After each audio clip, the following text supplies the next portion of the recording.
दोस्तों, क्या भारत ने ऐसा सुरक्षा कवच बना लिया है जिससे दुश्मन के लड़ाकू विमान, ड्रोन और मिसाइलें हवा में ही खत्म हो जाएंगे? और क्या यही वो हथियार है जो आने वाले समय में भारत की हवाई सुरक्षा की तस्वीर बदल सकता है? अगर आप सोच रहे हैं कि आखिर डीआरडीओ ने इस बार क्या कर दिखाया है, तो इस वीडियो को आखिर तक जरूर देखिए, क्योंकि अंत में हम आपको बताएंगे कि आखिर इस टेस्ट को भारत की सबसे बड़ी सफलताओं में से एक क्यों माना जा रहा है। दोस्तों, भारत के रक्षा क्षेत्र से एक ऐसी खबर आई है जिसने हर भारतीय का सिर गर्व से ऊंचा कर दिया है। डीआरडीओ ने ओडिशा के एपीजे अब्दुल कलाम द्वीप से अपनी नई लंबी दूरी की एयर डिफेंस मिसाइल कुशा का पहला सफल परीक्षण पूरा कर लिया है। यह सिर्फ एक मिसाइल का टेस्ट नहीं था, बल्कि यह इस बात का सबूत था कि भारत अब अपनी सुरक्षा के लिए तेजी से स्वदेशी तकनीक पर भरोसा बढ़ा रहा है। लेकिन सवाल यह है कि इस परीक्षण में आखिर ऐसा क्या खास था जिसने सबका ध्यान अपनी तरफ खींच लिया। तो दोस्तों, बताया जा रहा है कि परीक्षण के दौरान एक इलेक्ट्रॉनिक लक्ष्य तैयार किया गया। इस लक्ष्य को इस तरह उड़ाया गया कि वह बिल्कुल असली दुश्मन के विमान या मिसाइल जैसा दिखाई दे। उसकी रफ्तार भी तेज थी और ऊंचाई भी काफी ज्यादा थी, यानी चुनौती बिल्कुल आसान नहीं थी। जैसे ही लक्ष्य अपनी दिशा में आगे बढ़ा, कुशा मिसाइल को जमीन से लॉन्च किया गया। कुछ ही पलों में उसने लक्ष्य को ट्रैक किया, उसकी दिशा पकड़ी और हवा में ही उसे सफलतापूर्वक नष्ट कर दिया। इसका मतलब साफ है कि सिस्टम ने अपनी सबसे अहम परीक्षा पास कर ली। अब आप सोच रहे होंगे कि आखिर एक सफल परीक्षण से इतना बड़ा उत्साह क्यों है? तो इसकी असल वजह भी हम आपको बताते हैं। आज दुनिया में बहुत कम देशों के पास ऐसी लंबी दूरी की एयर डिफेंस तकनीक है जो अलग अलग तरह के हवाई खतरों का सामना कर सके। भारत अब उसी दिशा में तेजी से आगे बढ़ रहा है।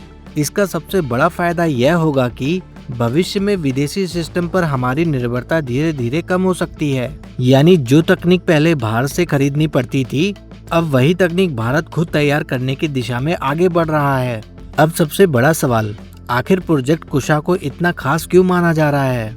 क्या यह सिर्फ एक मिसाइल है या फिर भारत की हवाई सुरक्षा में एक बड़ा बदलाव लाने वाली तकनीक? दरअसल डीआरडीओ के मुताबिक यह सिस्टम सिर्फ एक तरह के खतरे के लिए नहीं बनाया गया। इसे इस तरह विकसित किया जा रहा है कि यह लड़ाकू विमान, क्रूज मिसाइल, ड्रोन और दूसरे हवाई खतरों को भी रोक सके। यानी अगर अलग अलग दिशाओं से कई खतरे एक साथ आए, तो यह सिस्टम उन्हें पहचान कर जवाब देने की क्षमता रखता है। यही वजह है कि रक्षा विशेषज्ञ इसे भारत की भविष्य की एयर डिफेंस ताकत का अहम हिस्सा मान रहे हैं। लेकिन यहाँ एक और बात ध्यान देने वाली है। कुशा सिर्फ एक मिसाइल नहीं है, इसके पीछे पूरा एक सुरक्षा नेटवर्क काम करता है। इसमें radar, command centre, tracking system और मिसाइल लॉन्चर यूनिट एक दूसरे से जुड़े रहते हैं। इस सिस्टम की सबसे खास बात यह है कि इस सिस्टम के ज्यादातर महत्वपूर्ण हिस्से भारत में ही विकसित किए गए हैं। यानी यह सफलता सिर्फ एक मिसाइल की नहीं, बल्कि भारतीय वैज्ञानिकों को और देश की रक्षा इंडस्ट्री की भी बड़ी उपलब्धि है। आज भारत के पास पहले से आकाश जैसे स्वदेशी एयर डिफेंस सिस्टम मौजूद हैं और रूस से खरीदा गया S-400 सिस्टम भी मौजूद है। अब अगर भविष्य में कुशा भी पूरी तरह सेवा में शामिल हो जाता है, तो भारत की हवाई सुरक्षा और मजबूत हो सकती है। इसका मतलब यह नहीं है कि यह किसी एक सिस्टम की जगह ले रहा है, बल्कि अलग अलग स्तर पर मिलकर सुरक्षा को और बेहतर बना रहा है। यही कारण है कि इस सफल परीक्षण को सिर्फ एक वैज्ञानिक उपलब्धि नहीं, बल्कि भारत की आत्मनिर्भर रक्षा यात्रा का एक अहम पड़ाव माना जा रहा है। रक्षा मंत्री ने भी इस सफलता को भारतीय रक्षा अनुसंधान के लिए एक बड़ा मील का पत्थर बताया है। उनके अनुसार ऐसी लंबी दूरी की एयर डिफेंस तकनीक दुनिया के बहुत कम देशों के पास है। अगर आगे के सभी परीक्षण भी सफल रहते हैं और यह प्रणाली तय योजना के अनुसार शामिल होती है, तो भारतीय रक्षा क्षमता को बड़ा बल मिल सकता है। और यही वह बात है जो इस पूरे परीक्षण को इतना खास बनाती है। एक सफल लॉन्च, एक सटीक निशाना और दुनिया को यह संदेश कि भारत लगातार अपनी स्वदेशी रक्षा तकनीक को नई ऊंचाइयों तक ले जा रहा है। दोस्तों, अब मैं आपकी राय जानना चाहता हूँ।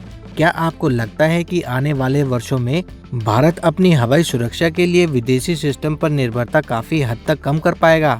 आप अपनी राय हमें कमेंट में जरूर बताएं।